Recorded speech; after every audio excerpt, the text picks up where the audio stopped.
Ja, jeg står her med Your Life, og Your Life, det er jo første gang, du er med på ergonomiseminar. Ja. Og hvad fik dig egentlig til at tilmelde dig? Nu har jeg været medlem af gruppen i 2 år. Jeg har altid haft en meget praktisk tilgang til ergonomi, og synes, det måske kunne være spændende at melde sig til. Og det gjorde jeg så her i marts måned. Og jeg vil sige, at da jeg så programmet for konferencen, så synes jeg, det lød meget rigtig teoretisk. Jeg tænkte, hvad pokker har du nu meldt dig til? Det var ikke lige det, jeg havde forventet. Jeg havde måske forventet nogle flere praktiske ting, men jeg må sige, at jeg blev overrasket. Det var rigtig spændende at høre både om de her simple problemer, de komplicerede og de komplekse problemer, hvordan man takler det på forskellige måder. Det er ikke lige noget, man går og filosoferer over.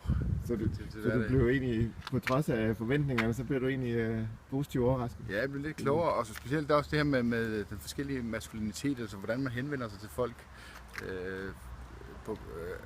på forskellige måder, for at kunne komme igennem med de budskaber, vi har. Fordi forebyggelse er jo en meget svær pille at sluge for ledelse og politikere, som gerne vil se resultater her nu, men det tager jo tid, og det koster penge jo.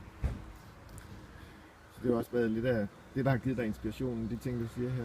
Er der noget, som er det de ting, du vil udpege som særlige, der har givet dig inspirationen eller videre? Eller? Ja, det vil jeg synes, og så synes jeg også, det var det sidste her bevægelsesbanko. Det er faktisk en meget, meget sjov måde at få folk til at aktivere sig, fordi der kommer det her legeobjekt indover, og er der noget, folk godt kan lide selv voksne, det er at lege, ikke? Så kommer man til at lave noget, uden at man tænker på det som det går som en arbejde, ikke?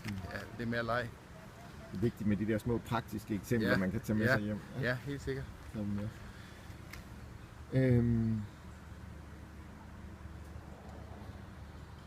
Du har svaret egentlig på mange af mine spørgsmål sådan lidt egentlig her. Er der noget du vil sådan give videre, som kan være anderledes, at du tænker sådan, vi kan tage med os fremadrettet? Jamen, jeg synes, at der har været en god kombination af det af både teori og sådan nogle praktiske eksempler, fordi det er ofte det, man har brug for, når man står alene, som jeg ofte gør, ikke? At få noget inspiration til, hvordan kan jeg nu takle de der problemer, hvordan kontakter jeg ledelsen i virksomheder og sådan noget, for at komme i gang med noget arbejdsmiljøarbejde, ikke? Fordi det er ikke noget, i hvert fald ikke på Færøerne, det er ikke noget, som er særlig højt prioriteret, det fysiske arbejdsmiljø. Er der en konkret ting, du vil tage med dig hjem, som du tænker, det gør jeg anderledes, når jeg kommer hjem nu? Jamen, jeg tror, jeg vil læse nogle af de rapporter der, som er blevet lagt frem, og så se hvad resultatet er, og hvad jeg så ellers kan bruge det til. Super. Godt.